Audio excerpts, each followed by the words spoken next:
The steel-toed boot came down like a hammer, catching Ryan Matthews square in the ribs and driving every ounce of air from his lungs. He hit the polished concrete floor of the training facility with a sound that echoed off the walls, a wet, brutal crack that made 286 Navy SEALs go dead silent. Chief Petty Officer Morrison stood over him, chest heaving, a cruel smile carving across his face. "Stay down, civilian," he growled. "Stay down where you belong." But what Morrison didn't know, what none of those SEALs knew, was the name written on the classified folder sitting in Ryan's truck outside. A name that would make every single man in that room stand at attention before the sun went down. Before we go any further, drop the name of the city you're watching from in the comments, so I can see how far this story has traveled. And if you believe in quiet warriors, fathers who carry scars you'll never see, and men who earn respect the hard way, hit that subscribe button and ring the bell. This one's gonna stay with you. Ryan Matthews buttoned his daughter's pink jacket all the way up to her chin, even though the October Virginia morning wasn't really that cold. 7-year-old Emma didn't complain. She never did. She just looked up at him with those wide blue eyes, her mother's eyes, and waited patiently while he fumbled with the last button. "Dad, you're doing it too tight again." "Sorry, sweetheart."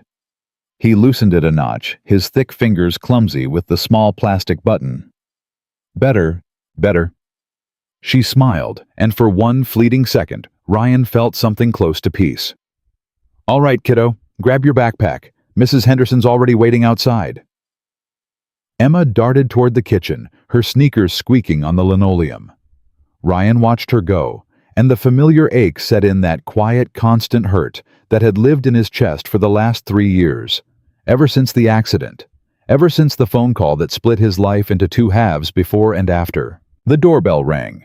Mrs. Henderson, their 71-year-old neighbor, stood on the porch with a knitted shawl wrapped around her shoulders.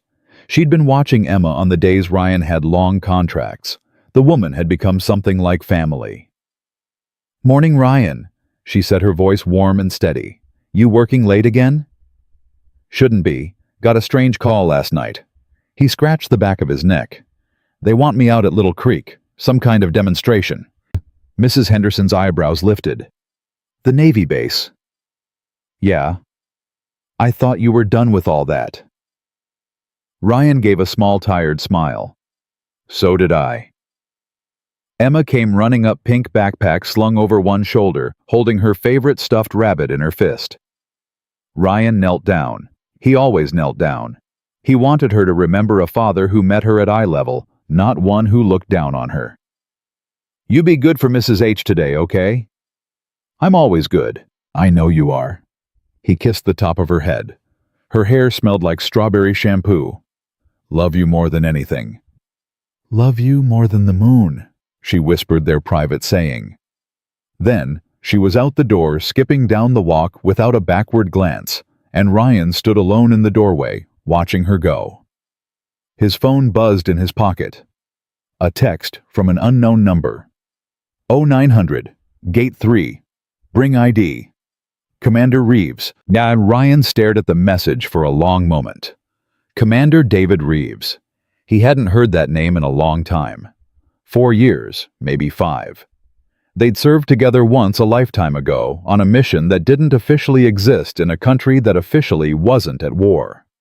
He wasn't sure whether he wanted to go, but he'd already said yes on the phone last night, and Ryan Matthews didn't break his word, not once in 43 years.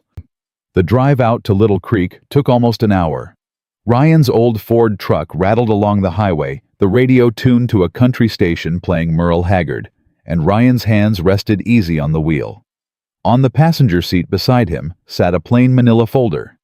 Inside that folder was a single sheet of paper, classified, technically still classified after all these years, and a name stamped across the top that he hadn't spoken aloud in a very long time. Shatikiti. He'd almost left it at home. Almost. But something told him to bring it. Call it instinct, or maybe just the old habit of never walking into unfamiliar territory without knowing exactly who you were.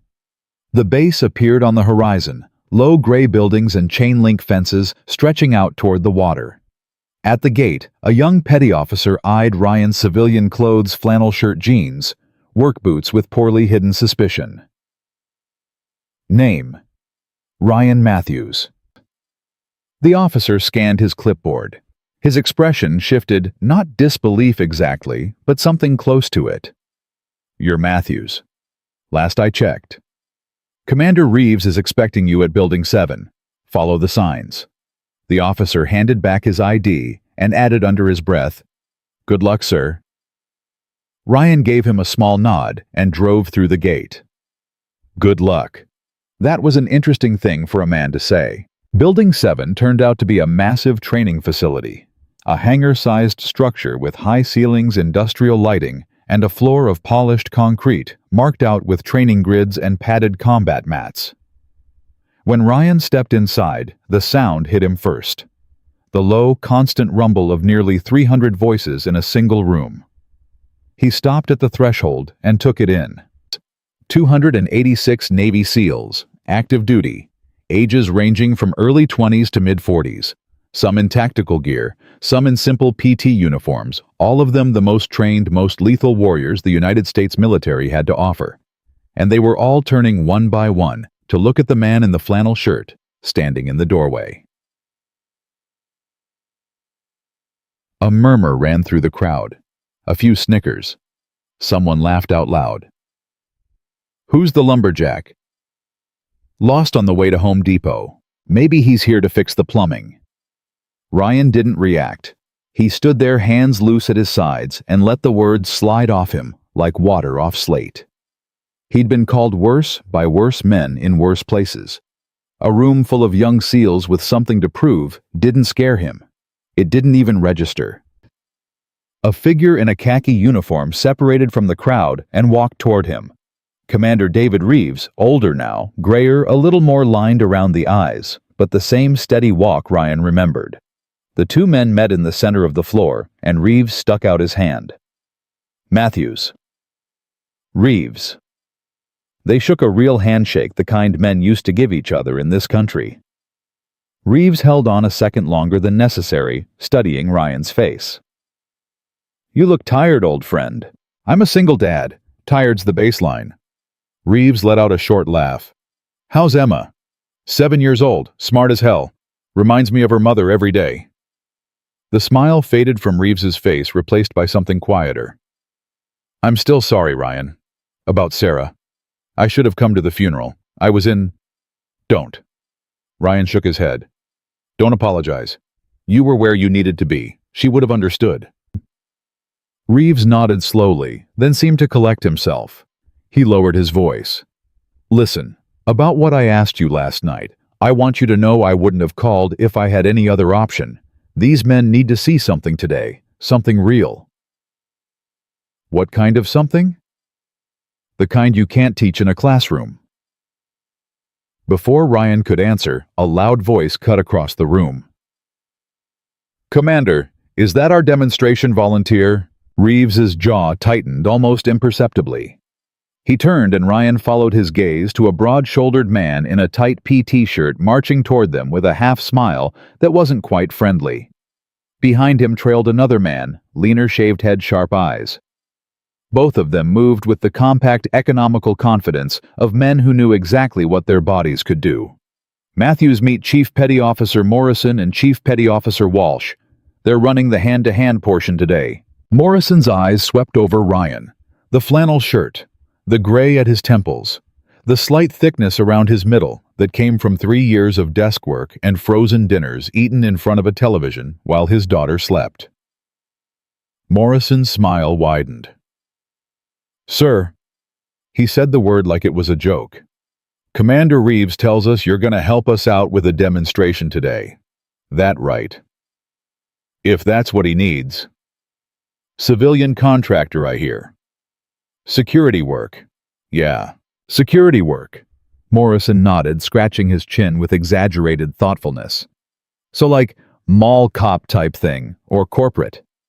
Maybe you stand outside a jewelry store in Norfolk. A couple of the nearby SEALs laughed. Ryan didn't. He just looked at Morrison, a long, steady look, the kind a man gives another man when he's measuring him. Not angry.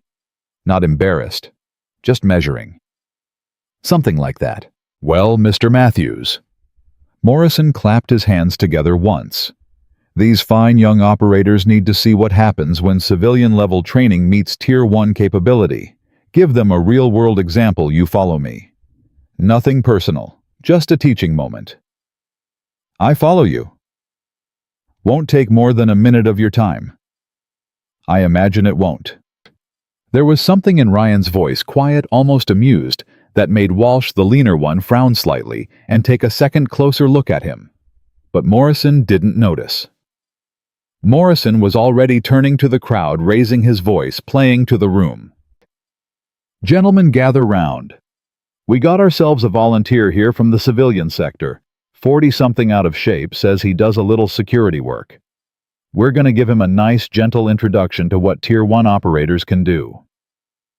The SEALs crowded in, forming a rough circle on the main combat mat. The energy in the room shifted, sharpened, became hungry. Men who train for violence, their whole lives can smell the prospect of it, the way dogs smell meat. Reeves leaned in close to Ryan's ear. You don't have to do this. Yes, I do. Ryan. It's fine, David. Ryan's voice was calm. Let 'em have their demonstration. I came here for a reason. Just let me figure out what it is. Ma'am. He handed his keys and his wallet to Reeves.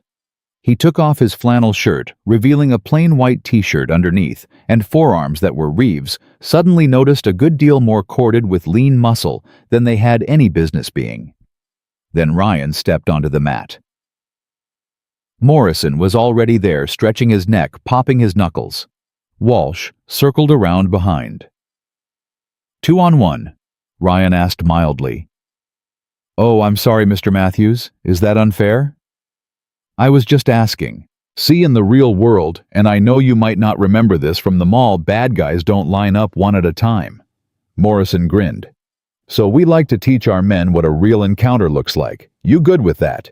You tap out whenever you want. No shame in it. Ryan looked at him for a long moment. Then he nodded slowly.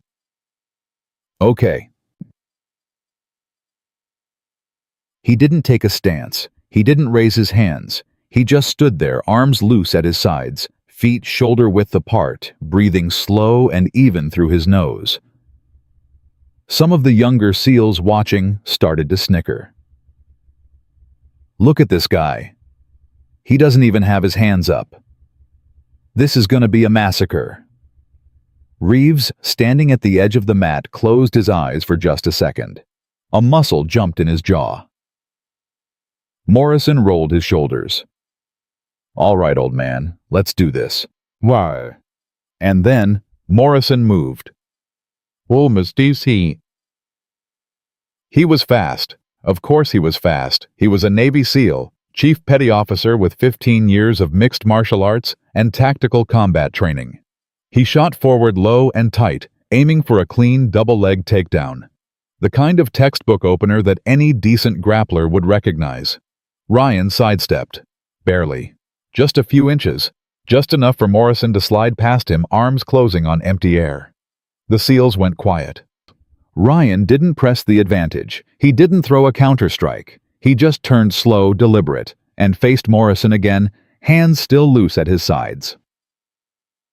Lucky, somebody muttered. Morrison reset, his face darkening. This time he came in harder. A combination jab-jab, right hook sweeping kick. The kick was the real threat, designed to catch Ryan's lead leg and drop him. Ryan blocked the jabs with his forearms, moved his head 2 inches to let the hook sail past, and stepped into the kick instead of away from it. Morrison's shin caught him hard across the thigh. Ryan didn't even flinch. He'd taken that kick 100 times in a dozen different countries from men who meant it a lot worse than Morrison did. Morrison stepped back, surprised. Not bad, he said, trying to play it off, but his voice had tightened a notch. Behind him, Walsh had started to circle wider, getting into position. Ryan saw it. Of course he saw it, but he did nothing. He let Walsh circle. He let Morrison press forward again. He let the two men coordinate because that was what Morrison had been so eager to teach. Real-world scenarios, Morrison had said. Fine. Ryan would show them a real-world scenario. Morrison came in a third time. Faster, angrier. And this time, just as Morrison committed to his forward drive, Walsh lunged from behind, arms wrapping high around Ryan's shoulders in a rear collar tie, trying to pin him between them. The crowd leaned in. Ryan went limp. For half a second, he let all the tension drain out of his body. Walsh, anticipating resistance, found none, and his own momentum pulled him forward over Ryan's shoulders. At the same moment, Morrison's driving tackle met not Ryan's midsection, but Walsh's chest, as Ryan ducked beneath them both and rolled cleanly out the back. The two SEALs collided in a tangle of limbs and went down hard on the mat. A loud "Oh!" rolled through the crowd. Ryan stood up, brushed off his jeans, and stepped back. He wasn't breathing hard. He wasn't smiling. He didn't look at the crowd. His face was a flat, still mask. Morrison was already scrambling to his feet, his ears red. "Lucky move, old man." "You said it the first time," Ryan said quietly. "Again," Morrison snapped. "Walsh left side. Let's stop playing." Walsh glanced at Morrison, and there was something in his face now. A hesitation. A flicker of something his training had taught him to pay attention to. Because Walsh had been doing this for 11 years, and 11 years had taught him that when a man your own instructors underestimated, moved the way this man moved you, did not ignore the warning in your gut. "Morrison," Walsh said softly, "maybe we dial it back." "Dial it back." Morrison's voice rose. "He got lucky once. Get in position." Walsh opened his mouth to say something else, then closed it. He stepped back into his flanking position. Ryan watched the exchange without moving. Then he finally spoke, and his voice for the first time had a different quality to it. Lower, quieter, colder. "Chief Walsh." Walsh paused. "Listen to your instincts." Again, for a long moment there was absolute silence in the training facility. 286 men, none of them making a sound. Walsh stared at Ryan. Ryan stared back. "Who the hell are you?" Walsh said. Morrison answered for him. "He's a civilian security contractor who got lucky once and is about to get very unlucky." Morrison's voice had climbed. He was no longer playing. The condescension was gone, replaced by something uglier, the wounded pride of a man who had been made a fool of in front of his own men and needed very badly to undo it. "On 3. Walsh, go high. I'll take the legs.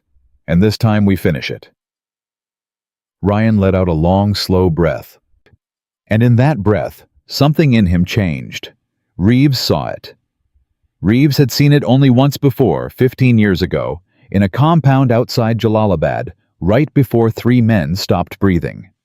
Reeves took a half step back from the edge of the mat, not out of cowardice, out of professional recognition. Morrison counted. 1. Walsh hesitated again. 2. Walsh's boots scraped the mat. 3. Damn.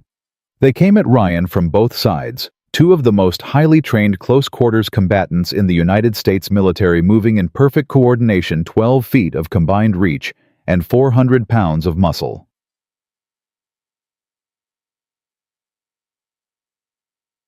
And Ryan. Ryan Matthews, single father, widower, 43 years old. Flannel shirt, now folded neatly on a folding chair at the edge of the mat, stepped forward. Into them. Not away. The crowd would later disagree about exactly what happened next. Me. Some said he moved in a blur. Some said no, he moved slowly, almost casually, and it only looked like a blur because nobody in the room was prepared for how efficient real violence looks when it's been practiced for 20 years by a man who long ago stopped feeling anything about it. What they all agreed on was this: Morrison went airborne first. He had lunged low for the double leg again, and Ryan had caught his diving forearm, redirected the momentum with a quarter turn of his hips, and flipped Morrison clean over onto his back on the mat. The sound of a 220-pound man hitting concrete through a thin gym mat is not one that most people ever hear. Every SEAL in that room heard it. Walsh was already committed, high arms open for the collar tie, and he had no time to adjust. Ryan stepped inside his reach, slipped one hand beneath Walsh's chin, the other behind his elbow, and Walsh's own forward momentum drove him headfirst into the mat beside his partner. Ryan rode him down with a knee pin that pressed exactly where the nervous system bundle ran beneath the collarbone. Walsh tried to move. He couldn't. Morrison tried to rise. Ryan's boot resting, not pressing, just resting on the base of Morrison's neck, made that impossible too. 286 Navy SEALs stood in absolute airless silence. Ryan wasn't breathing hard. He wasn't smiling. He looked up from the two men pinned beneath him, and his eyes found Commander Reeves at the edge of the mat. "Is this what you wanted them to see?" he asked. His voice was soft, almost sad. "Because I can show them more. But I don't think you need me to." Reeves opened his mouth, closed it. He looked like a man watching a piece of his own history replay itself in front of 100 young men who had no idea what they were seeing. Morrison tried to speak from beneath Ryan's boot. It came out as a wheeze. Ryan looked down at him. "Chief Morrison, I'm going to ask you a question, and I need you to answer honestly. Do you understand?" Morrison's eyes, wide and furious, met his. "In the real world," Ryan said, "when a bad guy doesn't line up one at a time, is this how it feels?" Morrison didn't answer. Ryan removed his boot. He stood up, took a step back, and let the two men rise on their own. Walsh got up slowly, rolling his shoulder, his face pale and thoughtful. Morrison came up faster, his fists already clenched. "You son of a..." "Chief Morrison." Dasute. The voice that cut across the room was not loud. It was Reeves. But it carried an edge Ryan hadn't heard from him in 15 years, and it stopped Morrison mid-word. "Stand down." "Sir, this bastard..." "I said stand down, Chief." Morrison stood down, but his eyes never left Ryan, and the murder in them was naked. Reeves stepped onto the mat. He looked at the assembled SEALs, all 286 of them, every set of eyes locked on the scene before them, every mouth closed. "Gentlemen," Reeves said, "I was going to wait until later to tell you who this man is, but I think the time for that is now." He turned and looked at Ryan. "Do you mind, Senior Chief?" Ryan's jaw tightened. The SEALs to a man stopped breathing. "Senior Chief." Ryan said nothing. Reeves turned back to his men. He spoke slowly, and his voice carried to the back wall. "This man's name is Ryan Matthews. He served 22 years in Naval Special Warfare. He was the youngest senior chief in the history of SEAL Team 6. The 3 men he trained under in his first year are all legends whose names you've heard. The 17 men he trained himself have collective combat records that I would have to get a clearance upgrade just to discuss with you. He has a Navy Cross. He has 2 Silver Stars. He has a Bronze Star with V that he never accepted. Because the mission it was awarded for, he has never in his life discussed with anyone except the President, who pinned it on him." Reeves paused. 3 years ago, his wife Sarah was killed by a drunk driver on Route 58. He has a daughter named Emma, who is 7 years old. He left the teams that week because that little girl did not have anybody else. He has been a single father ever since working security contracts to pay the bills, and he has not spoken publicly of his service once in 3 years. The silence in the hangar was a living thing. Reeves looked directly at Morrison. "You asked me to find you a civilian to demonstrate the gap between civilians and operators. I told you no. Twice. You pushed. So I made a call. I called the best man I ever served with, and I asked him if he'd remind a room full of cocky kids what they don't know yet." Reeves's voice dropped. "Chief Morrison, the man you just called a mall cop trained your instructor, and your instructor's instructor." Morrison's mouth opened. Nothing came out of it. Walsh. The one who'd felt it in his gut was already standing at attention.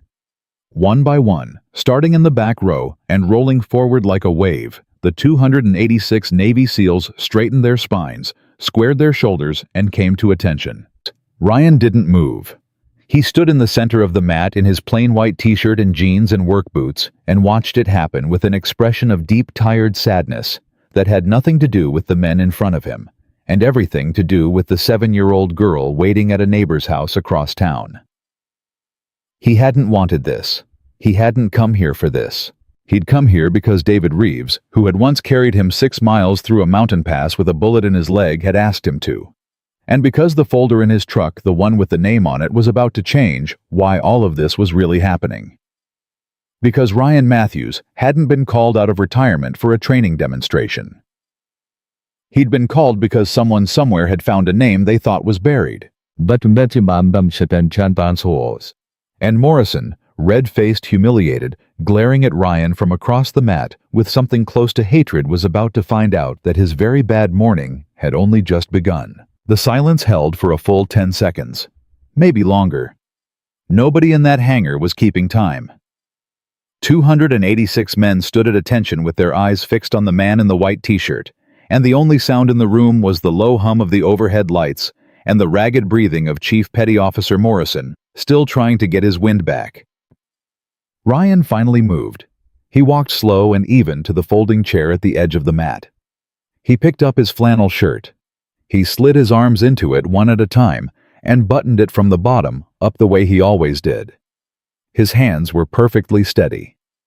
A young petty officer in the front row, couldn't have been more than 23, spoke without meaning to. Holy God! Reeves didn't look at him. He walked across the mat to Ryan, stopping a few feet away, and lowered his voice. I owe you an apology. You don't. I do. David. Ryan's voice was quiet. You called me out here to teach a lesson. I taught it. Let's not make it bigger than it was. It's bigger than it was. Something in Reeves's tone made Ryan look up. For the first time that morning, the two men's eyes really met. Not the quick handshake recognition of old friends, but the direct, searching look of two operators who had shared things they would never discuss with another living person. Tell me, Ryan said. Not here. Behind them, Morrison had finally pushed himself upright. His face was blotched red and white. He took a step toward Ryan and then another, and his voice came out low and hoarse. Senior Chief. Ryan didn't turn. Senior Chief, I'm speaking to you. Ryan finished buttoning his shirt.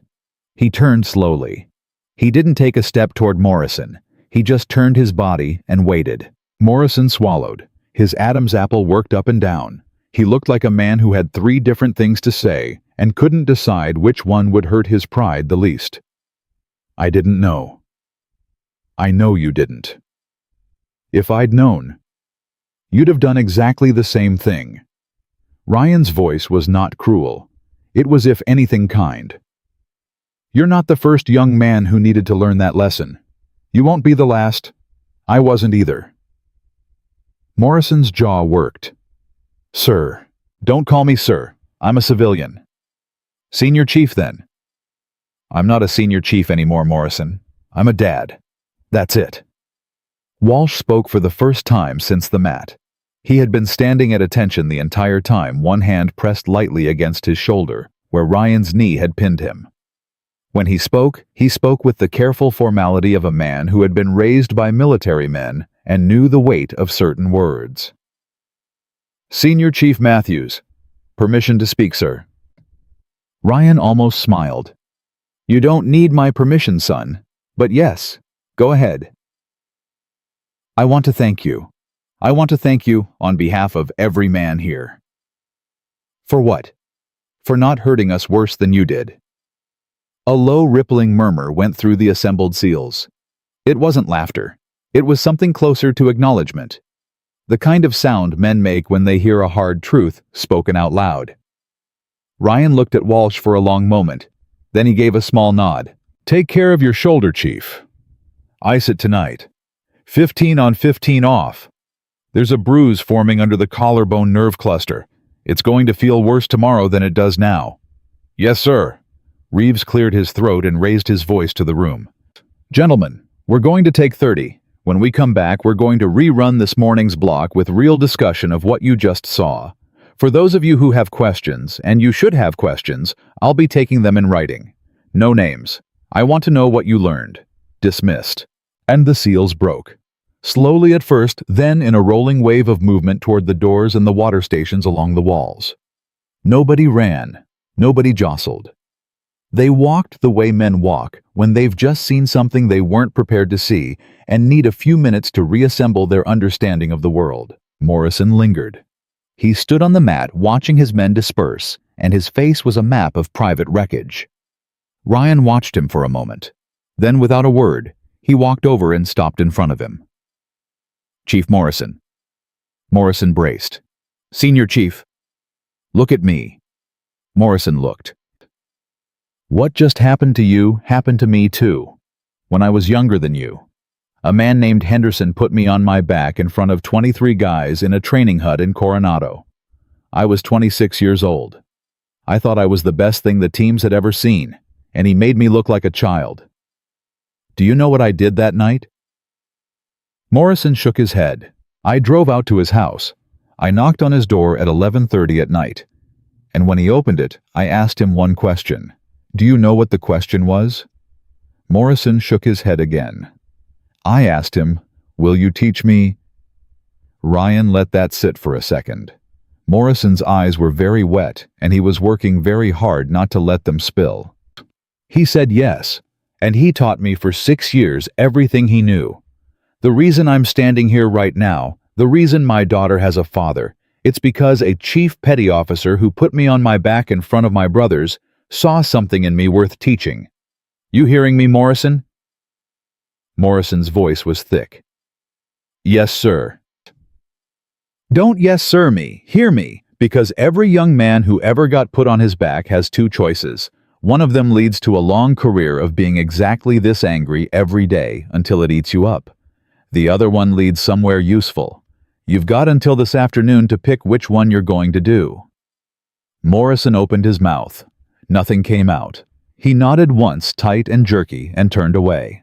Ryan watched him walk the length of the hangar and out the side door without looking back. Reeves came up beside Ryan and exhaled a long breath he seemed to have been holding for 10 minutes. Jesus, Ryan. What? You know what? Ryan shrugged. Kid needed to hear it from somebody other than you. You're his commander. I'm nobody. Nobody's easier to hear than somebody sometimes. You're not nobody. Today, I'm nobody. Tomorrow, I'm the guy who makes pancakes shaped like Mickey Mouse because Emma likes them. That's the job description, David. Reeves was quiet for a second. Then he put a hand on Ryan's shoulder. Come to my office. There's something I have to show you. And Ryan, I'm going to be honest with you. You're not going to like it. Ryan looked at him. He thought of the folder in the truck. He thought of the name stamped on the paper inside it. He thought of Emma in her pink jacket buttoned up to the chin, because her dad still got it wrong sometimes, and of Mrs. Henderson's warm hands and the smell of strawberry shampoo. I already don't like it, Ryan said. Let's go. They walked out of the hangar together, the two old friends, and neither of them spoke as they crossed the gravel lot to the low concrete building that housed the command offices. A cold wind had come up off the water. Ryan pulled his flannel tighter. Reeves's office was small, cluttered, smelled faintly of old coffee. A framed photograph on the wall showed a much younger Reeves and a much younger Ryan in full combat kit, standing in front of a Humvee, somewhere dusty and hot, both of them laughing at something a third man, not in the photo, but Ryan still remembered his face had said. Reeves closed the door and locked it. He went to his desk, unlocked the bottom drawer with a small key from his pocket, and pulled out a manila folder. It was identical in every visible way to the one Ryan had left in his truck. You first, Reeves said. What's in yours? Ryan didn't answer. He reached into his jacket, pulled out a folded piece of paper. He'd grabbed it on the walk across the lot and laid it on the desk. A single name was typed across the top in block letters. Farid Al-Kazim. Reeves looked at the paper for a long time. Then he opened his own folder and slid a photograph across the desk. Ryan picked it up. His face didn't change. A professional observer would have noticed only that his breathing went very, very still. The photograph showed a man in his late 40s, clean-shaven, now dressed in expensive European clothing, stepping out of a black SUV on what looked like a busy commercial street. Possibly London, possibly Brussels. Ryan couldn't tell, but he could tell the face. "He's alive," Ryan said. "He's alive. I watched him die. David, I watched him die. You watched his brother die." Ryan put the photograph down very slowly. "Say that again." "You watched his brother die." Reeves sat down heavily in his desk chair. They looked almost identical. Same height, same build, same beard at the time. Intel had it wrong. We had it wrong. Fareed had a half-brother named Yusuf who was running the East Valley cell, and the night you went in, the night you and Ramirez and Kowalski went up that mountain, you killed Yusuf. Fareed was in Karachi. That's not possible. It's true. David. Ryan's voice had dropped. That mission is the reason Ramirez came home without both his legs. That mission is the reason Kowalski is buried in Arlington. That mission is the reason my wife was killed. Reeves didn't answer. Don't tell me it's true. Tell me the right man is dead. Tell me that. I can't tell you that. Ryan turned away. He walked to the window. He stared out at the flat gray expanse of the water and said nothing for a long time. When he spoke again, his voice was level, but something underneath it had broken open. What does he want with me? He knows who you are. That doesn't answer my question. He knows about Emma. Ryan closed his eyes. We intercepted a communication 3 weeks ago, not his. A lieutenant of his based in Hamburg. The lieutenant was asking about a school bus route in Virginia Beach. Specifically, the route that runs down Lantana Avenue Monday through Friday, arriving at Green Hills Elementary at 7:55 a.m. Specifically, a second-grade class whose teacher is named Mrs. Alcott. Ryan's hands were still at his sides. They did not shake. Why am I only hearing about this now? Because we've been running the trace for 3 weeks. We wanted to know how serious it was before we pulled you in. We now know. It's serious. We need to move. You need to move my daughter. We need to move all of it. Her, you, Mrs. Henderson, your house, everything. And we need to do it without giving the lieutenant in Hamburg any indication that we've spotted him. Ryan turned from the window. The demonstration this morning. Cover. Cover for what? For me calling you in. If anyone is watching your life in Virginia Beach, me having a long lunch meeting with you at Little Creek looks like what it looks like. Training consult. Old friend stops by. Nobody looking from the outside sees a protective detail being assembled, which is what's actually happening right now as we speak 3 buildings over. Ryan let out a slow breath. You set me up. I set you up. I'm sorry. You put me in front of 286 men. I know what I did. And had your chiefs jump me on a mat. I didn't sanction that. Morrison improvised. That part was supposed to be a calm walkthrough of a takedown with you as the controlled partner.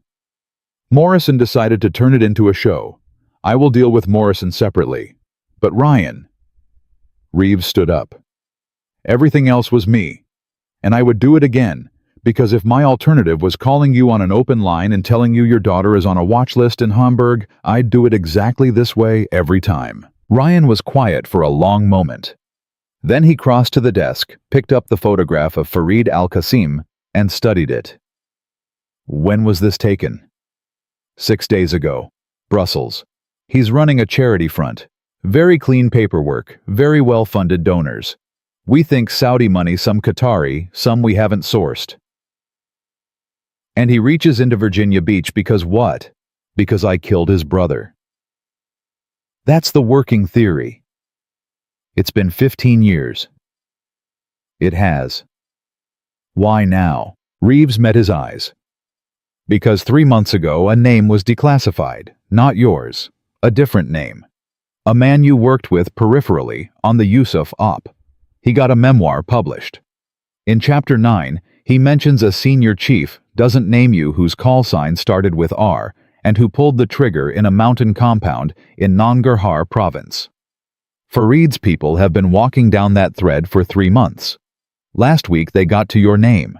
This week they got to your zip code. Next week they get to Emma.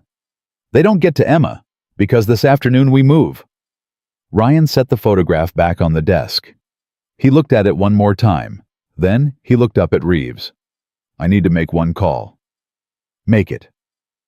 Ryan pulled out his phone. He dialed Mrs. Henderson's number. She answered on the second ring, her warm, steady voice coming through the earpiece. Hello, sweetheart. Mrs. H, I need you to do something for me, and I need you to do it without asking any questions until tonight. A pause. A very small pause. Mrs. Henderson had raised 3 boys, buried a husband who flew helicopters in Vietnam, and had been Ryan's neighbor for 6 years. She knew his voice. Tell me what you need, honey. I need you to pack a small bag for Emma. 3 days of clothes, her rabbit, her inhaler, her favorite book, nothing else. Then I need you to stay in the house with her away from the front windows until 2 men in plain clothes knock on the door. They will show you a badge that says Naval Criminal Investigative Service. They will use the word Sandcastle. That's the word, Mrs. H. Sandcastle. If they don't use that word, you do not open the door for any reason. Do you understand me? The line was quiet for 3 seconds. Then Mrs. Henderson's voice came back, and it was steady as a mountain. I understand you perfectly. Sandcastle. 3 days of clothes. Rabbit inhaler book. I will not open the door for anyone else. Ryan. Yes, ma'am. Is my girl in trouble? No, but she needs to be somewhere safer than our house tonight. And so do you. Then I'll get her ready. You do what you need to do. Don't. I raised boys who wore uniforms. I know what this voice is. Go. Ryan hung up. He stood there for a moment with the phone in his hand, and Reeves watched him with something that wasn't quite pity and wasn't quite admiration, and was maybe something in between that didn't have a name. Sandcastle, Reeves said. It's what Emma calls the fort I build her at the beach. She always wants it bigger than it needs to be. Who doesn't? Ryan slipped the phone back in his pocket. He looked at Reeves. Tell me the plan. The plan is this. NCIS and a detail from my unit pick up Emma and Mrs. Henderson in 40 minutes. They are moved to a safe house in the Tidewater area. You stay here for the rest of the afternoon in apparent continuation of our training consult to preserve the cover. You join them tonight via a route we control. Tomorrow we start moving pieces on Fareed's lieutenant in Hamburg. We don't touch Fareed yet. We want the lieutenant first, because the lieutenant has the names of whoever he's hired stateside to do the actual work. Hired. Fareed doesn't dirty his own hands anymore. He's a businessman now. He subcontracts. Who did he subcontract to in Virginia Beach? We don't know yet. Ryan nodded slowly. He could feel something cold and very old beginning to wake up inside his chest. A feeling he had not felt in 3 years. A feeling he had walked away from on the day his wife was buried. A feeling he had sworn to Emma's sleeping face in the hospital nursery 7 years ago he would never turn toward again. David. Yeah. When we find who he hired, when we find the people who are looking at my daughter's school bus, I don't want anybody else on that. Ryan. I want that. Ryan, you're retired. I was retired. Ryan's voice was quiet and completely perfectly level. I was retired this morning when I walked in here. I was retired an hour ago when I stepped onto that mat. I was retired 5 minutes ago when you put that photograph in front of me. He looked at Reeves. I'm not retired anymore. Reeves didn't answer right away. He looked at the man across the desk, the 43-year-old single father in the flannel shirt, and he saw for just a second the 28-year-old who had carried him down a mountain with a bullet in his leg. He saw the 35-year-old who had climbed a ladder in Mosul with a knife in his teeth because the stairwell had gone hot. He saw every version of Ryan Matthews he had ever known, stacked on top of each other, like transparencies, and he understood with the clarity of long friendship that he was not going to be able to stop what he had just set in motion, even if he wanted to. He wasn't sure he wanted to. "All right," Reeves said. "All right, Senior Chief." "Don't call me that." "Then what do I call you?" Ryan looked at the photograph of Farid al-Qasim one more time. He picked it up. He folded it in half very carefully along a clean crease and put it in the chest pocket of his flannel shirt directly over his heart. "Today," he said, "you can call me Emma's dad." The folded photograph sat against Ryan's heart, like a weight he'd been carrying his whole life and only just realized. He stood in Reeves's cramped office for a long moment, not speaking, letting the rhythm of his own breathing settle back into something he recognized. Then he opened the door. "Where do you need me?" "Back in the hangar," Reeves said, reaching for his cover. "I want the two of us walking the floor together for the next 90 minutes, talking, pointing at things. Anybody watching from a distance sees exactly what they expect to see a training consult. And in 90 minutes. In 90 minutes, my detail will have Emma in the safe house. Mrs. Henderson will be having a cup of tea in a kitchen she's never seen before, and we can drop the act." Ryan nodded once. They walked out together. The hangar had refilled. 286 Navy SEALs had returned from their 30-minute break. But the atmosphere that filled the enormous space now was a different animal altogether from the one that had been there an hour before. The snickering was gone. The swagger was gone. In its place was something Ryan hadn't felt in a training environment in a very long time: the focused, alert quiet of men who knew they had just witnessed something they were going to be thinking about for the rest of their careers and who did not want to miss anything else that happened. Walsh met them near the door. His shoulder was wrapped in an ice pack under his shirt, and he moved a little stiff on his left side, but he had his cover in his hand and his back was straight.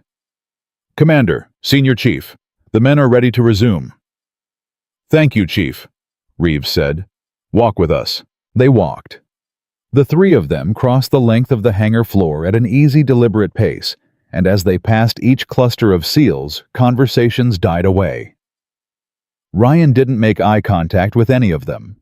He kept his gaze on the middle distance the way he had learned to do 20 years ago in briefing rooms full of ambassadors and generals. He did not want to remember him. "Senior Chief," Walsh said quietly, after they had walked about 40 feet in silence. "May I ask you a question?" "You can ask." Back on the mat. "When you told me to listen to my instincts, how did you know I was the one who would listen?" "Because you were already listening. You had already pulled back half an inch. Morrison was driving forward. You weren't. A man whose gut is talking to him will always take his weight off his front foot without knowing he's doing it. You did. I saw it. That's all." Walsh was quiet for a second. "That's a hell of a thing to read in a half second." "You read it too, Chief. You just didn't know you did." "Can you teach it?" Ryan finally looked at him.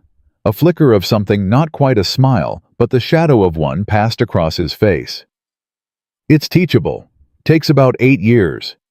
"I've got 8 years." "Then ask your commander." They kept walking. Reeves was pretending to point at something on the north wall. Ryan was pretending to listen. Walsh stayed a respectful half-step behind. Ryan's phone buzzed in his pocket. He glanced at it. A single text from a number not saved in his contacts. "Pickup complete. Both parties calm. Emma asked if the nice men knew you. We said yes. She said okay." Ryan exhaled a breath he had not realized he was holding. "They've got her," he said softly. "Good," Reeves said. "She asked if they knew me." "Smart kid." "She's her mother's kid." They stopped near a rack of training rifles. Reeves pretended to examine one. Ryan pretended to discuss it with him.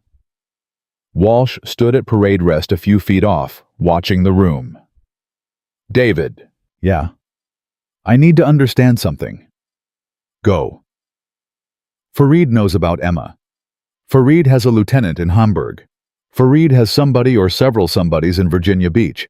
Last week they pulled her bus route. That means they've already done the surveillance. That means whatever they're going to do, they're ready to do. That's our assessment. Then why are we sitting here pretending to look at rifles? And Reeves was quiet for a second. Because if we scramble visibly, we tip them.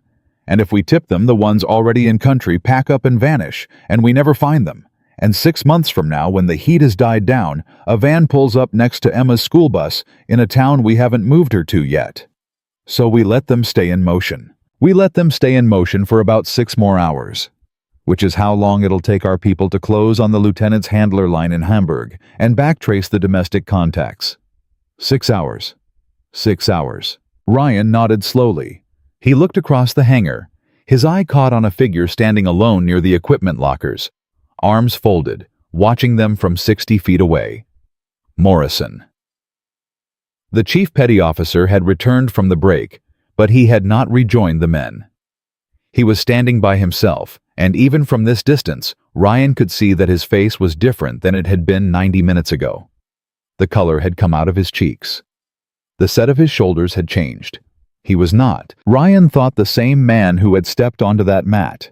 Whether he was going to be a better one or a worse one was still to be determined. "Chief Walsh," Ryan said. "Sir?" "Go get Morrison." "Sir." "Tell him Commander Reeves wants to speak with him. Bring him over here." Walsh hesitated for only a fraction of a second. Then he nodded and went. Reeves glanced at Ryan. "What are you doing?" "Something useful." Ryan. "David, you've got 6 hours to kill and a chief petty officer whose head is about to explode. One of those problems I can fix right now." Walsh returned a moment later with Morrison at his side. Morrison's eyes stayed on the floor until he was standing in front of them. Then he looked up, and Ryan saw what he had been hoping to see. Not shame exactly, but the quieter thing that comes after shame, when a man has finished hating himself and started trying to figure out what to do next. "Commander," Morrison said. "Chief. I'd like to apologize to the senior chief, sir, formally." "I already heard your apology, Chief." "I'd like to give it again." Ryan cut in, his voice mild. "Chief Morrison, walk with me." Morrison blinked. "Sir." "Walk with me, around the perimeter, slow pace. Try to look like you're learning something important. Commander, you mind?" Reeves waved them off. "Go." Ryan and Morrison stepped away from the group, beginning a long, slow circuit of the hangar's outer wall. For the first 30 seconds, neither of them spoke. Morrison kept sneaking glances at Ryan, as if trying to decide whether he was about to be ripped apart a second time in a different way. "Relax, Chief," Ryan finally said. "Yes, sir." "I told you not to call me sir." "Yes." Morrison caught himself. "Senior Chief." "Closer." They walked. "Chief Morrison, how long you been a SEAL?" 12 years, sir." "Senior Chief." "Sorry." 12 years. You married?" "Yes, Senior Chief." "Kids?" 2. Boy and a girl. "How old?" 9 and 6. Ryan nodded. He walked another dozen paces before he spoke again. "I have a daughter, 7 years old. Her name is Emma. My wife Sarah died 3 years ago. Drunk driver, Route 58. You know the stretch by the Suffolk line." "I know it, Senior Chief. I'm sorry." "Thank you. The reason I'm telling you this is because I want you to understand what I'm about to say in the context it belongs in. I'm going to tell you something about yourself, Chief, and I'd like you to listen without speaking until I'm finished. Is that all right?" "Yes, Senior Chief." What happened on that mat this morning wasn't about you being arrogant. It wasn't about you being a bad man. It was about you being scared. Morrison made a small sound but said nothing. "You're 34 years old. You're a chief petty officer. You've been in long enough to know how long careers are, and you've been in long enough to know that somewhere ahead of you there's a number of years after which your body is going to stop being able to do what it does now. And you're terrified that when you get there, Nobody's going to respect you the way they respect you right now. So when a civilian in a flannel shirt walked into your hangar this morning, you weren't looking at me. You were looking at yourself 10 years from now, and you wanted to beat the hell out of that image before it could get any closer. Morrison walked 3 full steps in absolute silence. Chief? Yes, Senior Chief. Am I wrong? A very long pause. No, Senior Chief, you're not wrong. I'm going to tell you how I know. I know because that's what I did too when I was your age. I did it to a retired Master Chief who'd come back to teach a block on small unit tactics. I stood in the back of a briefing room and I made jokes about his weight. He heard me. He pulled me aside after the class and he told me the same thing I just told you in almost exactly these words. That was 17 years ago. I still think about it about once a month. They rounded the southwest corner of the hangar. Morrison had his hands clasped behind his back now, in the way chiefs do when they are concentrating. You want to know the truth, Chief Morrison? Yes, Senior Chief. The guys who scare you, the retired old guys who walk in with a gut and a flannel shirt, they're not your competition. They're your future. And how you treat them now is exactly how you are going to be treated 10 years from now by the kids who are coming up behind you. If you want to be respected at 45, start respecting the 45-year-olds at 34. That's the whole trick. That's the only trick. Morrison was nodding. He had stopped looking at Ryan and was looking straight ahead. Senior Chief? Yeah. Permission to ask a question that isn't my business. Ask it. Why are you being this decent to me? Ryan's mouth pulled up at the corner. Not quite a smile, but close. Because a Master Chief named Henderson was this decent to me, and because my wife, before she died, used to tell me that the only thing that mattered in the end was what a man did with the people who had hurt him. And because I've got a 7-year-old daughter at home, and the only way I know how to show her what a good man looks like is by being one in the rooms she's not in. Morrison swallowed hard. He didn't answer. They walked the rest of the perimeter in silence. When they returned to where Reeves and Walsh were waiting, Morrison stopped, came to attention, and saluted Ryan, a full, proper salute of the kind a man does not give to a civilian. Ryan did not return it. He couldn't. He was a civilian. But he inclined his head, a small, deep nod, and said only, Chief. Senior Chief. Morrison turned and went back to his men. Reeves watched him go, and then looked at Ryan with an expression of quiet astonishment. What did you say to him? The truth. Nothing else. Ryan. Reeves's phone buzzed. He looked down, and his face changed. Something drained out of it. What? Ryan said. Office. Now. They moved. They did not run. Ryan had not run anywhere on this base today, and he was not going to start now, but they walked with a compressed, efficient pace that a civilian observer would not have recognized as urgent, but that Walsh, falling into step beside them without being asked, recognized immediately. Walsh kept his mouth shut and stayed with them all the way back to Reeves's office. Reeves unlocked the door. All 3 men went inside. Reeves locked it behind them and turned the blinds. Talk, Ryan said. We have a problem. What kind of problem? Reeves put his phone on the desk and opened an encrypted app. He turned the screen toward Ryan. Ryan read it. Then he read it again. Then he sat down in the chair across from Reeves's desk very slowly and put one hand flat on the desktop, as if to steady himself against the spinning of the world. David? I know. The Hamburg lieutenant. Yes. He's in Virginia. He flew in 2 days ago. Dulles. Rental car out of Dulles. The plates just pinged a Sunoco station in Virginia Beach 40 minutes ago. Virginia Beach. Virginia Beach. How far from my house? Reeves didn't answer immediately. Ryan looked up at him. How far from my house, David? 2 miles. Ryan was up on his feet before Reeves had finished the sentence. Emma. Emma is in the safe house. She has been for an hour. She is surrounded by 6 of my men. They are in a residential neighborhood 3 counties away from your house. She is playing a board game with Mrs. Henderson right now. She is fine. You're sure? I'm sure. I just got confirmation. Ryan sat back down. His hand went to his chest pocket, where the folded photograph of Fareed al-Qasim lay against his shirt. He pressed it flat the way a man presses a bandage against a wound. He's not here for her today, Ryan said. No. He's here to set up the people who are going to be here for her later. That's my read, too. Walsh spoke for the first time since they'd entered the office. Senior Chief, Commander, permission to speak. Go, Reeves said. If this Hamburg man is in Virginia Beach right now, meeting with the domestic element, and we don't intercept today, then tomorrow they have their final instructions and they disperse. Today is the day we get all of them in one place. I don't need to tell you that.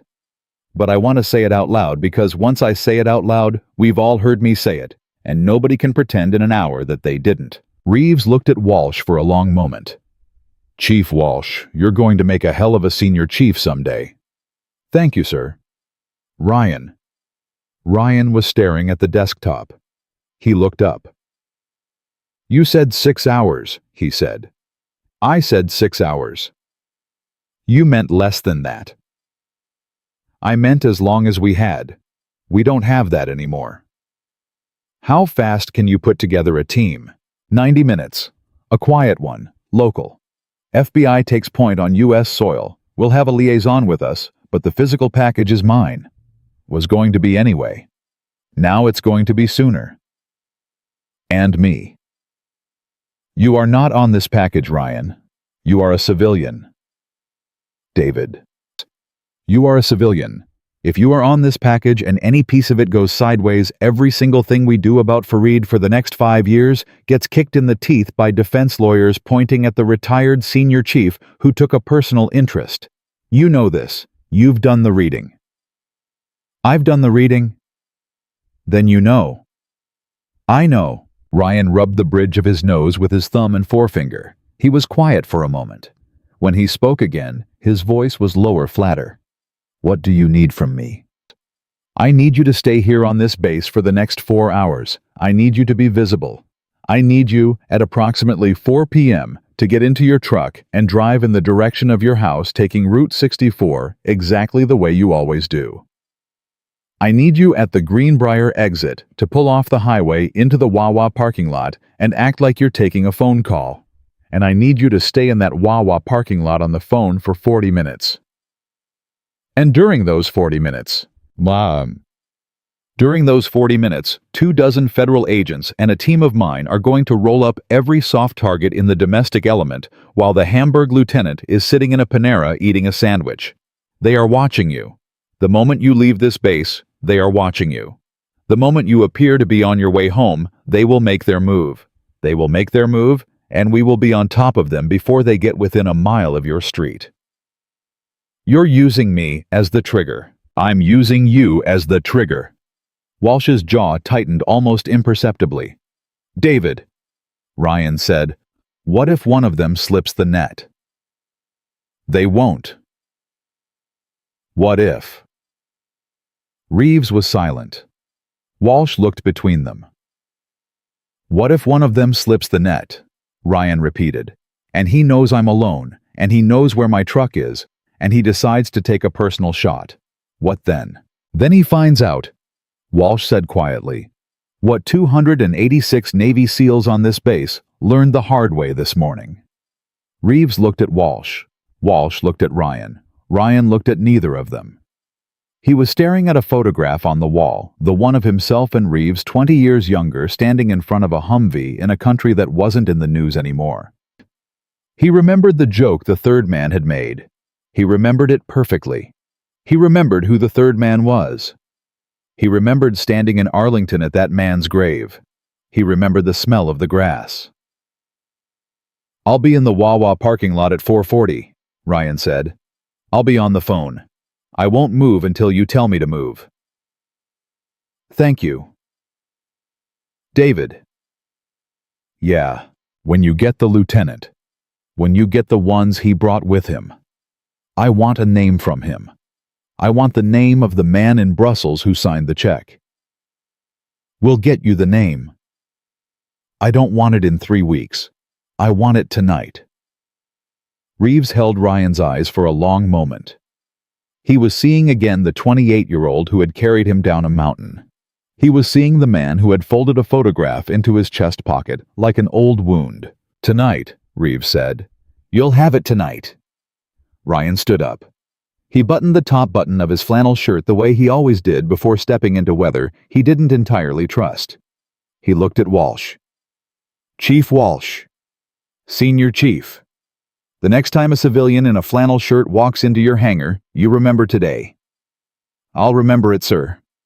Ryan walked to the door. He paused with his hand on the knob. He didn't turn around. 440, he said. Wawa, Greenbrier exit. 440, Reeves said. Ryan opened the door and stepped out into the hallway, and the door swung shut behind him with a soft click that sounded to the 2 men left in the office like the loading of a round into a chamber. Ryan walked the length of that hallway without hurrying. He had a little over 3 hours to kill and a role to play, and hurrying was the one thing he could not afford to do. So he walked slow and easy, and when he pushed back out into the main hangar, he did it with the same unhurried posture he had come in with a man at the tail end of a long meeting with an old friend. Nothing on his mind but the drive home. Reeves was already 3 paces behind him, matching his pace. Walsh had fallen back to the office to make phone calls. Ryan and Reeves walked the floor of the hangar together one more time, stopping occasionally to point at a piece of equipment, to nod at one of the men to perform the long, slow choreography of a training consult that was not a training consult. 3:58, Reeves said under his breath. You leave at 3:58 on the dot, not before, not after. 3:58. You drive the speed limit. You do not drive 3 miles over. You do not drive 5 miles under. You drive the posted speed limit exactly the way you would on any Tuesday afternoon in your life. David. Yeah. I know how to be surveilled.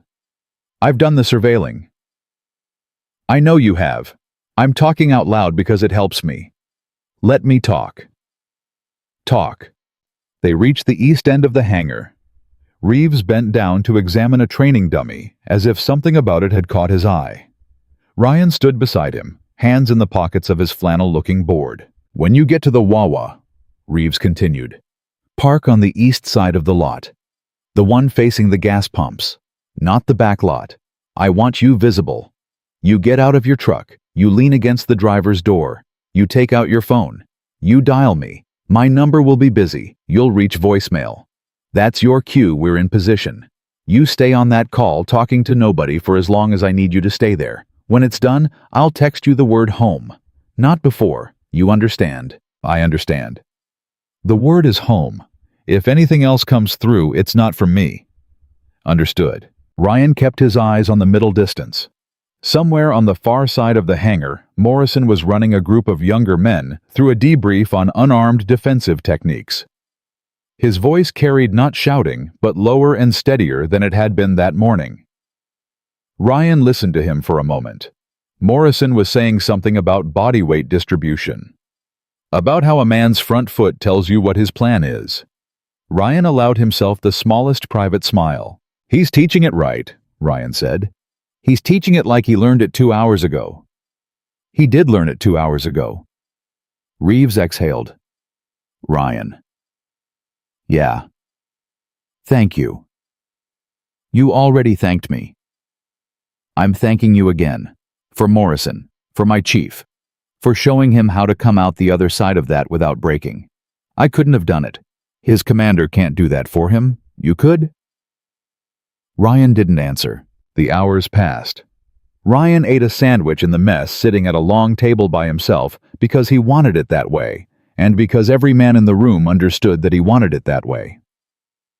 One young SEAL, no older than 22, walked up with his tray, stopped about 6 feet from the table, and said quietly, "Senior Chief, is it all right if I sit at your table?"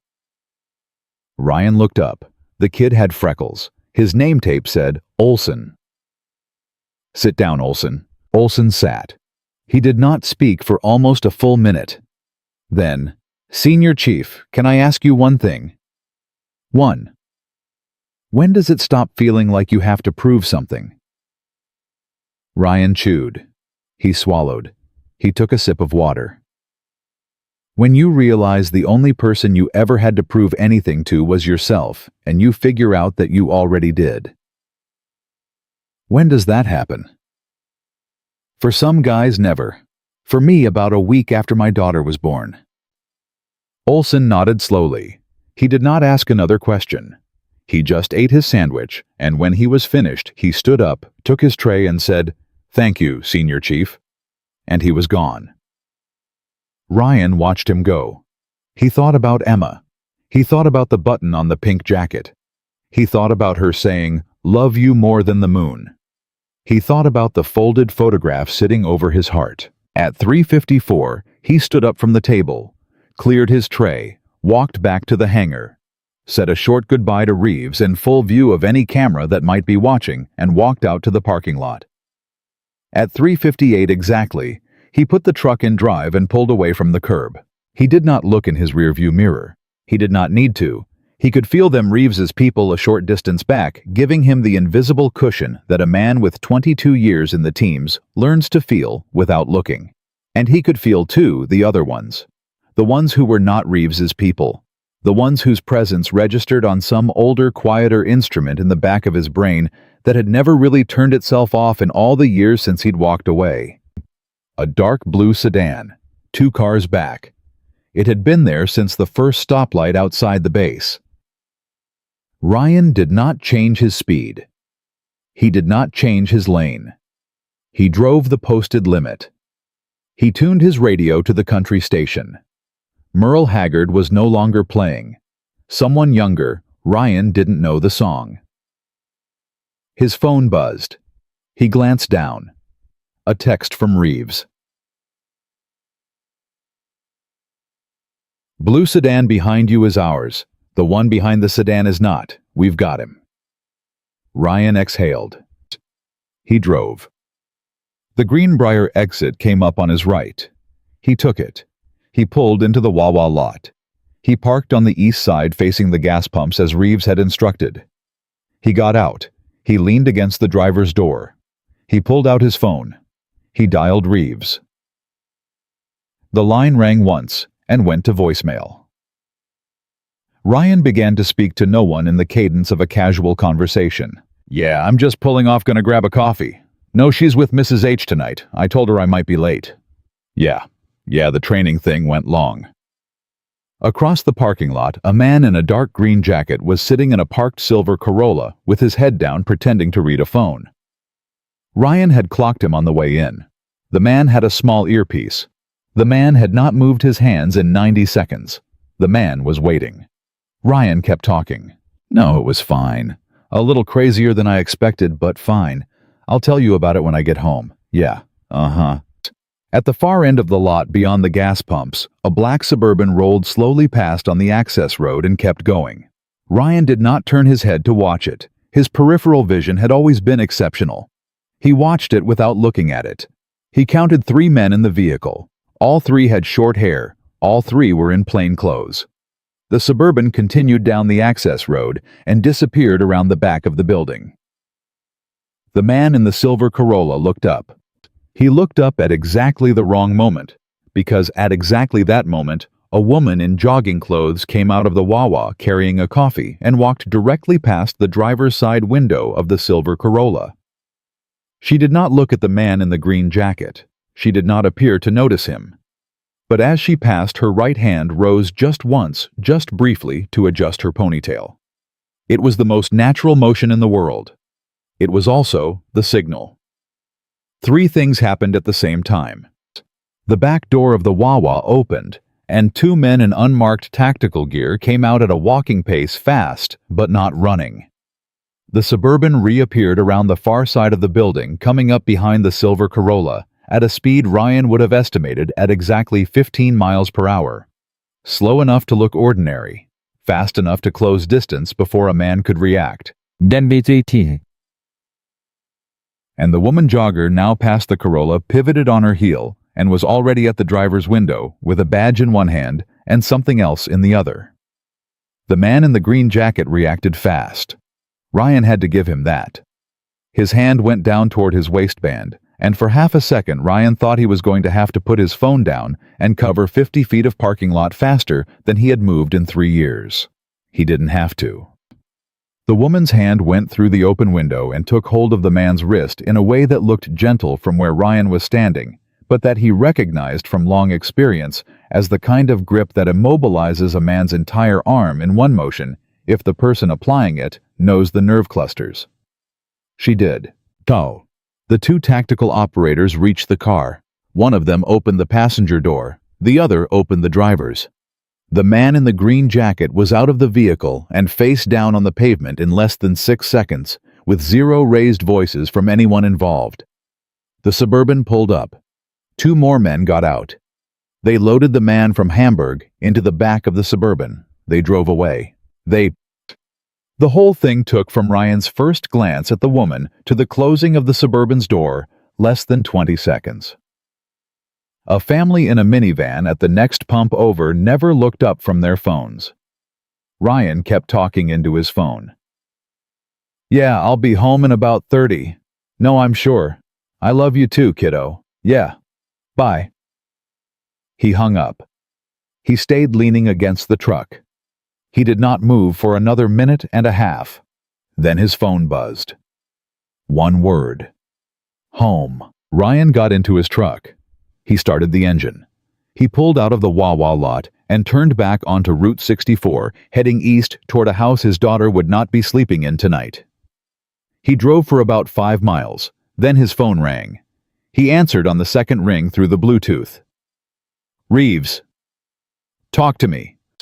Hamburg is in custody. 3 domestic contacts taken simultaneously at 3 separate locations within a 6-minute window. No shots fired. No civilians involved. No press, no spotlight, no incident. Clean." The name. Working on it. David. Working on it, Ryan. The Hamburg lieutenant is not a chatty man, but we have leverage. We have everything off his phone and his laptop. We have the rental car. We have the motel room he checked into this morning. We have the plane tickets he booked for himself and 2 of his associates to fly back out of Dulles tomorrow morning. The whole operation, in our hands, tonight. And the name of Farid's money man in Brussels is going to come out of this before midnight. You have my word. Emma. Emma is fine. She is at the safe house. She is playing cards with Mrs. Henderson and one of my guys who apparently used to babysit his nieces. She has asked about you twice. She is eating pizza. Pizza. Pepperoni. She doesn't like pepperoni. Then she ate around it. Ryan, she's fine. She's absolutely fine. Ryan was quiet for a moment. He was driving past the exit for his own neighborhood. He did not take it. He knew where he was going tonight, and it was not home. David? Yeah. When this is done, tonight, I want to see her. I'll get you there. 2 cars clean route. By 10 p.m.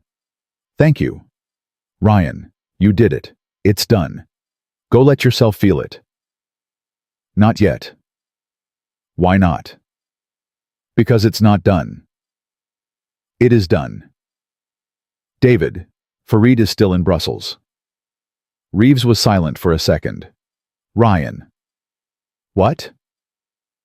That is not a you problem. I know that. Tell me you know that. I know that. Say it like you mean it. Ryan's hands were loose on the wheel. His voice was level. I know that, David. Farid is in Brussels. Farid is not going to be handled by a 43-year-old single dad in a flannel shirt. Farid is going to be handled by the appropriate channels and the appropriate intelligence services and the appropriate rules of engagement. I understand this. I am not going to Brussels. I am going to a safe house. I am going to read my daughter a story. I am going to sleep in a bed in a room I have never been in before. And tomorrow morning, I am going to start rebuilding my life in a new house in a new zip code because the old one is no longer safe for my child. That's right. But I want the name tonight. You'll have it tonight. Good. They hung up. Ryan drove. He drove for a long time, not toward home, and not toward any destination Reeves had given him, because he had one stop to make that he had not told Reeves about. He had decided to make it about 40 minutes earlier in the mess hall while he was eating a sandwich. He took the exit for Virginia Beach Memorial Park. The cemetery was empty at this hour. A young groundskeeper was raking leaves near the main gate. He nodded at Ryan. Ryan nodded back. He drove along the inner road past the rows he knew by heart, and parked at the curb nearest a specific stone he had been visiting every Sunday afternoon for 3 years. He got out. He walked to the stone. He stood in front of it for a long moment. Sarah Elizabeth Matthews, beloved wife, beloved mother, 1982 to 2023. Hi, honey. He squatted down. He put one hand flat on the grass. Been a day. He was quiet for a while. I'm not going to tell you about the work part. You never wanted to hear about that part, and I'm not going to start now. But I wanted to tell you Emma's safe. She's okay. There was some trouble today, and I handled it, and she didn't see a minute of it. She's playing cards right now with Mrs. Henderson and some kind federal employee who used to babysit. She's eating pizza. She's going to be fine. His voice cracked just barely on the last word. I'm going to move us, Sarah. We can't stay in the house. I know you love that house. I loved it too. I know we picked the paint colors together, and I know you cried when we brought her home from the hospital, and we sat on the porch, and you made me promise we'd raise her right. I remember all of it. And I'm keeping the promise, just from a different porch. He paused. He took the folded photograph out of his chest pocket. He looked at it. I thought I was done with all of this. I really did. I thought the day I walked out of the teams was the day I closed this door. But it turns out it had a back way in that I didn't know about. And it came for our girl Sarah. It came for her. So I went and I stood in its way. And your old boys, the ones you used to cook for on Sundays, the ones who cried at your funeral with me, they were there. They had my back. Every single one of them. He folded the photograph back up. He put it in his pocket. There's a man in Brussels who thinks he can reach into my family from across an ocean. By tonight, I'm gonna know his name. And I'm not gonna go after him, Sarah. I promised Emma I wouldn't. I promised you I wouldn't. I'm not going to. I made a vow and I'm keeping it. But I'm gonna make sure the ones who can, the ones whose job it actually is, have everything they need. And I'm gonna spend the rest of my life making sure that little girl has a father who puts her in her chair in the morning and picks her up in the evening and makes her pancakes shaped like a mouse on Saturdays. He stood up. His knees popped. He put his hand on the top of the stone for a second, the way he always did. I love you more than the moon, Sarah. He walked back to the truck. He sat in the driver's seat for a moment without starting the engine. His phone buzzed. He picked it up. It was a photograph sent from a number he didn't recognize, but whose prefix he knew. A sanctioned channel. The photograph showed a piece of paper. On the paper in a steady hand was a single name and a single address. The name was one Ryan had never heard in his life. The address was in the Saint-Gilles commune of Brussels. Underneath the photograph was a text from Reeves. As promised. This is in the hands of the people whose hands it belongs in. Not yours. Understood. Ryan typed back a single word. Understood. He started the engine. He put the truck in drive. He pulled out of the cemetery gates and pointed the truck in the direction of a safe house he had never been to before, where a 7-year-old girl with her mother's eyes was waiting up past her bedtime for her dad to come read her a story. His phone buzzed one more time. Not Reeves. A different number. He glanced down at the screen. It was Walsh.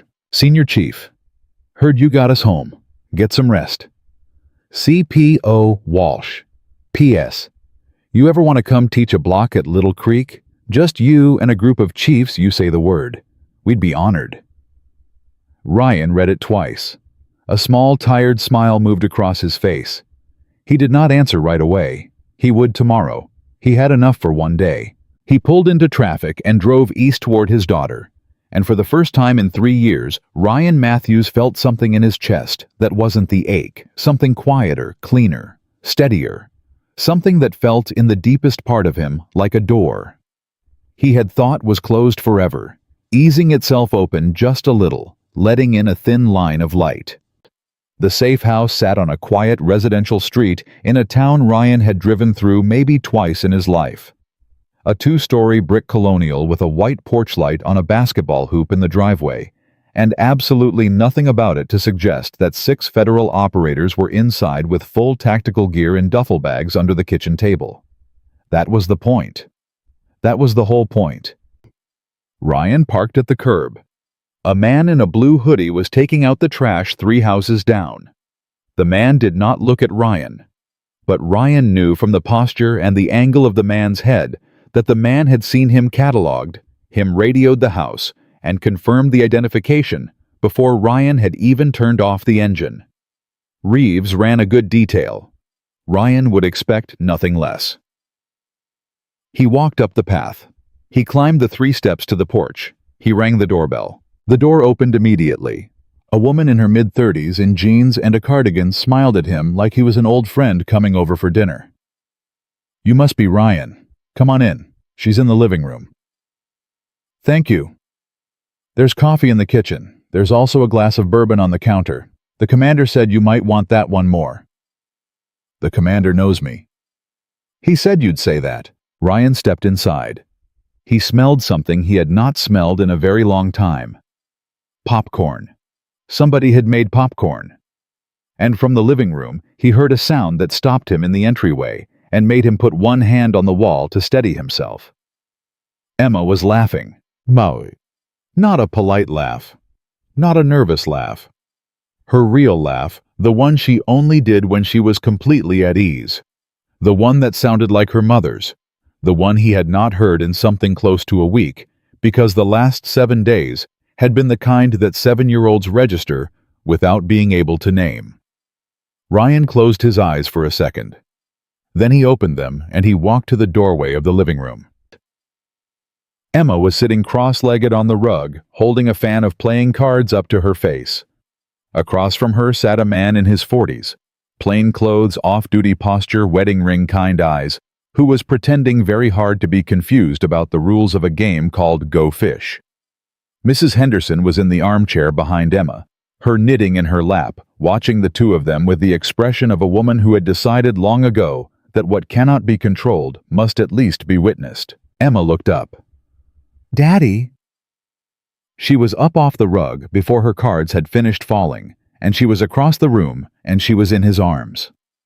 Ryan caught her and picked her up and pressed his face into the top of her head, and he breathed in strawberry shampoo, and he held her for a long time without speaking, because he could not speak.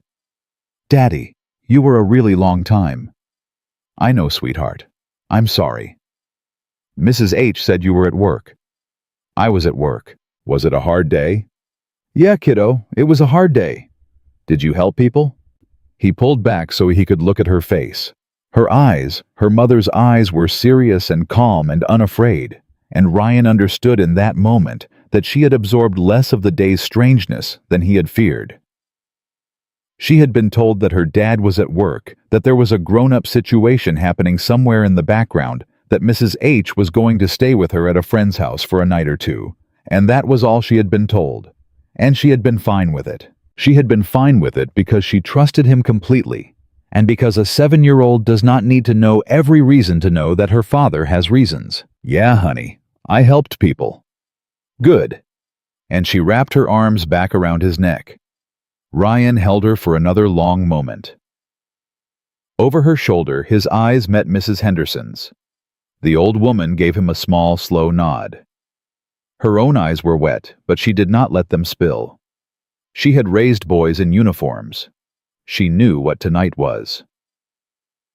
The man at the card game stood up and extended a hand. "Senior Chief, Mike Doyle. Pleasure." "Thank you for taking care of her." "It was entirely my pleasure, sir. I've got 2 at home. One of them's 8. Your girl is sharper than my one." She's sharper than most. I believe it. Emma squirmed. Ryan set her back down on the rug. She immediately went back to her cards, as if nothing had interrupted the game. Mike is terrible at Go Fish, Dad. I heard. He never remembers what I asked him for. I remember, Doyle said. I'm just not telling you. That's cheating. That's strategy. Mrs. Henderson looked at Ryan and jerked her head toward the kitchen. Ryan followed her out. In the kitchen, Mrs. Henderson stopped by the counter where the bourbon was waiting in a small glass beside a cup of coffee. She did not pick up either one. She turned and looked at Ryan and crossed her arms. You're all right. It was not a question. It was a statement she needed him to confirm. I'm all right. Nobody hurt her. Nobody came anywhere near her, Mrs. H. Not today, not tomorrow, not ever. My people moved first. Your people. Ryan let out a slow breath. My old people. Mrs. Henderson studied him for a long moment. Then, without speaking, she reached up, put both her hands on either side of his face, the way a grandmother does, and pulled his forehead down to hers. Good, she said quietly. Good boy. Ryan closed his eyes. He let her hold him that way for as long as she wanted to. When she stepped back, she had wiped her eyes very quickly with the back of one hand and was once again the steady old woman from across the driveway. You drink the bourbon, she said. You drink it slow. You go back in there. You read her a story. You sleep in the room across the hall. Tomorrow we start figuring out what comes next. And Ryan. Yes, ma'am. You are not going to apologize to me. Not once. Not ever. You did the right thing. You did it the right way. You had your girl protected before she knew to be afraid. That is every single thing a father is supposed to do. Do you hear me? I hear you. Say yes, ma'am. Yes, ma'am. She patted his cheek. She walked out of the kitchen. Ryan stood alone in the kitchen of a house he had never been inside of in a town he could not have named on a map 2 hours ago. He picked up the bourbon. He took a small sip. He set it back down. His phone buzzed. Reeves. Brussels team inbound per appropriate channels. Money man identified tracked asset in place. Not our hands, not your hands.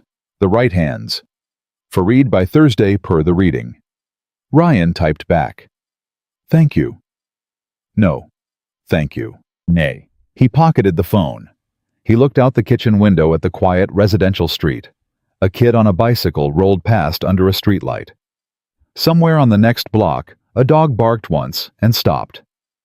Ryan picked up the coffee, not the bourbon, and walked back into the living room.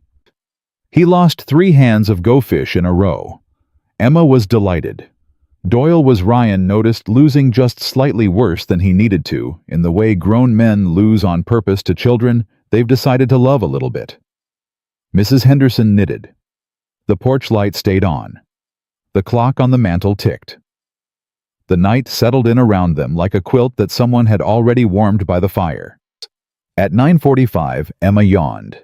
At 9:47, Mrs. Henderson announced bedtime. At 9:50, Ryan was sitting on the edge of a twin bed in a small upstairs room, and his daughter was tucked in under a quilt that did not belong to her with her stuffed rabbit under her arm, and she was looking up at him with the sleepy absolute trust that he had done nothing in his life to deserve and everything in his life to protect. Daddy. Yeah, baby. Are we going home tomorrow? Ryan had been expecting the question. He had been preparing the answer the whole drive over. Not tomorrow, sweetheart. When?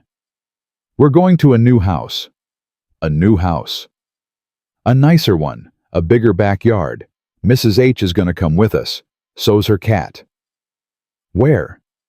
Not too far. You're still going to the same school. With Mrs. Alcott. With Mrs. Alcott. Are we moving because of your work? Ryan paused. He looked at her for a long moment. Then, because he had sworn to her mother 3 years ago at a graveside that he would never lie to this child about anything she was old enough to ask about, he answered honestly. Yes, sweetheart, because of work. Is it a secret work thing? Yes, baby. The kind you used to do. A little bit, but it's over now, and it's not going to happen again. I promise you that. Emma thought about this for a second. She was not scared. She was only thinking. Dad? Yeah. Who keeps us safe? I do. Who kept us safe today? A lot of really good men. Were they friends of Mom's? They were. The ones from her Sundays. Yeah, honey, the ones from her Sundays. Emma smiled. Her eyes were already starting to close. Mom would be happy about that. Yeah, she would. Dad? Yeah. Read me the rabbit book. He read her the rabbit book. Halfway through, she was asleep. He finished it anyway, reading quietly to the room because sometimes a man needs to finish the sentence. He started even if only the walls are listening. He closed the book. He set it on the nightstand. He smoothed the quilt. He pressed his lips to her forehead. Love you more than the moon, Emma. He turned off the lamp. He stepped out into the hall. He pulled the door to within about an inch of closed. She had liked that ever since she was 4. He walked down the stairs. In the kitchen, Mrs. Henderson was washing 2 coffee cups at the sink. She looked up as he came in. She did not say anything. She just nodded at the bourbon, which was still sitting on the counter, untouched. Ryan picked it up. He sat down at the kitchen table. He took a slow sip. He set the glass down. And for the first time in 15 hours, he let his shoulders come all the way down.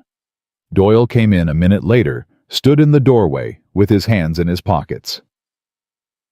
Senior Chief, if it's all right with you, I'm gonna turn in. 2 of my guys have the perimeter. You're good till sunrise. Thanks, Mike. Any time, brother. Hey. Doyle paused. Tell your kid I said hi. The 8-year-old. Yeah, tell her I said she's lucky. I will. Doyle went upstairs. Mrs. Henderson finished the cups, dried her hands, kissed the top of Ryan's head, the way she would have kissed one of her sons, and went to bed too. Ryan sat alone at the kitchen table of a house he had never been in before, holding a glass of bourbon. He was drinking very slowly, and he let the day finally land on him.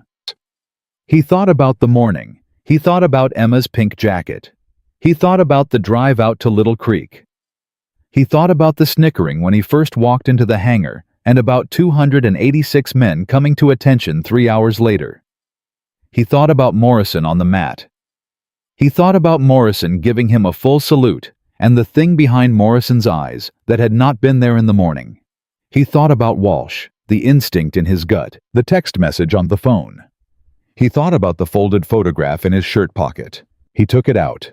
He looked at Fareed Al-Qasim's face one last time. Middle-aged businessman. Expensive clothing. A brother 15 years in the ground. A charity front in Brussels. A lieutenant now in federal custody. A money man whose name was in the hands of the people whose hands it belonged in. And Ryan understood fully, and for the first time that day, that he had done everything he needed to do. He had stood in the doorway. He had held the line. He had trusted the men whose job it was to take the next step and the step after that. He was not going to Brussels. He was not going to a hotel in Saint-Gilles. He was not going to a back alley in Antwerp or a rented apartment in Frankfurt. He was going to bed in a room upstairs across the hall from his daughter. Tomorrow he was going to help Mrs. Henderson pack. The day after that, he was going to move into a house he had not yet picked out with a backyard he had not yet seen in a school zone where Emma would still have Mrs. Alcott for 2nd grade. And somewhere on the other side of an ocean, the work would continue. Without him. That was the deal he had made with himself 3 years ago at a graveside. That was the deal he was keeping tonight. He stood up. He walked to the sink.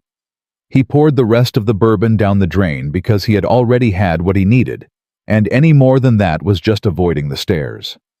He rinsed the glass. He set it on the drying rack. He went upstairs. He stopped at Emma's door. He listened. She was breathing the slow, even breath of a 7-year-old who had nothing in the world to be afraid of. He smiled just a little in the dark. He went to bed. He slept for 9 hours. It was the first 9-hour sleep he'd had in 3 years. In the morning, there was a text from Reeves waiting on his phone. Brussels package, clean and contained per appropriate channels. Thursday as projected. Your name not attached to any of it now or ever. You are invisible. Go live your life.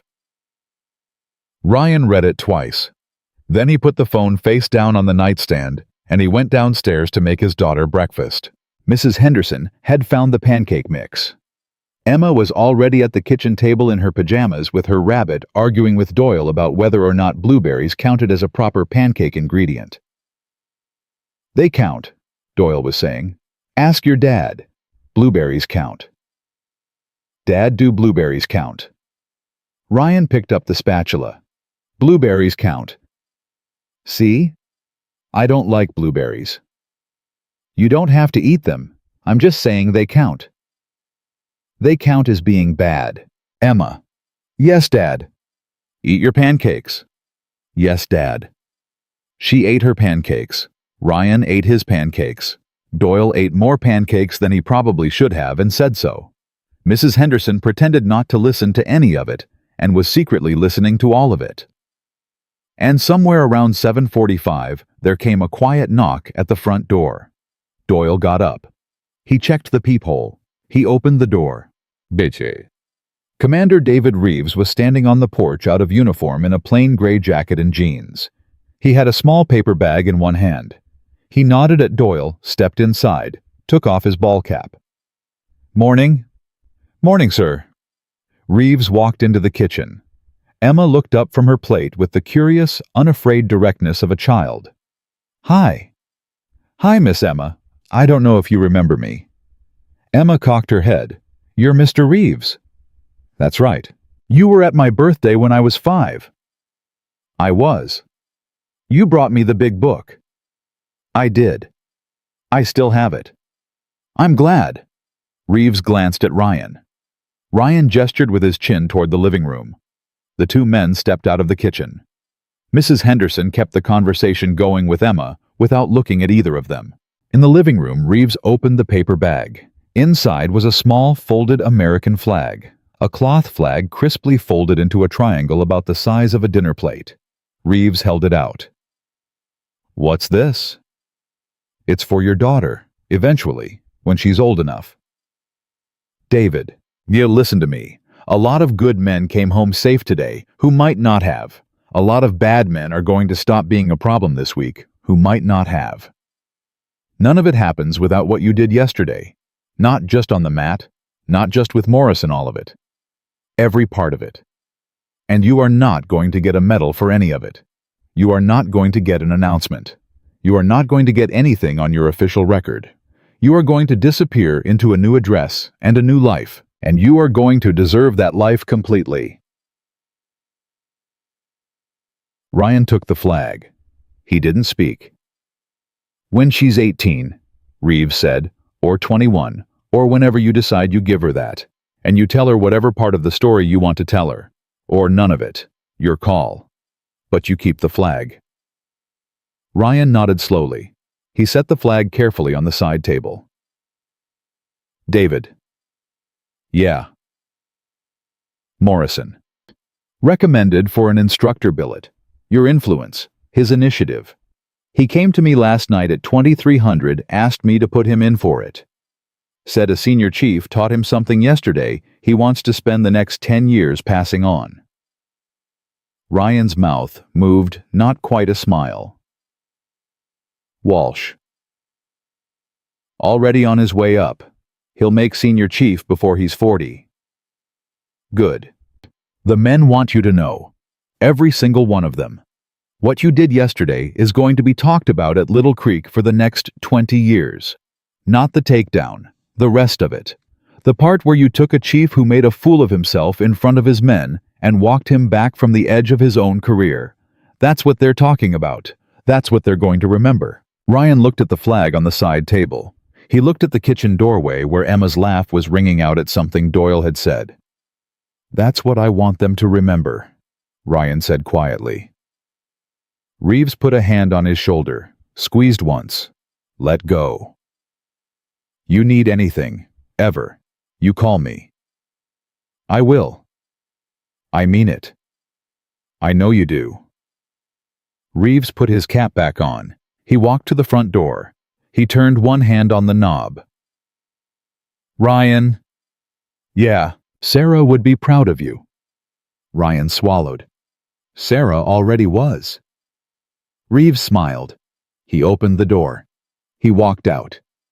The door clicked shut behind him. Ryan stood alone in the living room for a moment. He looked at the folded flag on the side table. He thought about a girl in a pink jacket. He thought about a graveside in Virginia Beach. He thought about a chief petty officer who had learned yesterday what it took Ryan 17 years to learn. He thought about 286 men standing at attention in a hangar, while a civilian in a flannel shirt buttoned his shirt and walked away. He thought about his wife. And Ryan Matthews understood standing in the living room of a house that was not his, with a folded flag on a table that was not his on the first morning of a life that was not going to look the way he had thought it would, that he was finally home. He walked back into the kitchen. Emma looked up from her pancakes. Dad, Mr. Doyle says we have to call blueberries brain food. Does he? He says that's a rule. That's not a rule, honey. He says it is. Ryan sat down at the table. He picked up his coffee. He looked at his daughter across the kitchen of a safe house in a town he had not heard of 2 days ago. He smiled at her, a real smile, the first real smile of the year. You know what, kiddo? Today it's a rule. Emma grinned. See, Mr. Doyle? Dad agrees. Told you. Blueberries are still gross. Eat your pancakes, Emma. Yes, Dad. Meh. She ate her pancakes. Ryan finished his coffee. Outside, the morning sun was coming up over a quiet residential street in a town that had, without knowing it, taken in a single father and his 7-year-old daughter for one night and kept them safe. The world was turning. The work was continuing in its appropriate hands a long way from this kitchen. And Ryan Matthews, 43 years old widower, former senior chief single dad, man in a flannel shirt, had done exactly what he had set out to do yesterday morning when he buttoned his daughter's pink jacket up to her chin. He had stood in the doorway, he had held the line, he had come home, and he would do it again every single day for the rest of his life, because that, and only that, was what a father was for. That was the whole job. That was the whole answer. That was the whole story. And Ryan Matthews had lived it, earned it, fought for it, and finished it on his own 2 feet, in his own quiet way, with his daughter's laugh still ringing in his ears, and not one thing in the world left to prove to anybody ever again.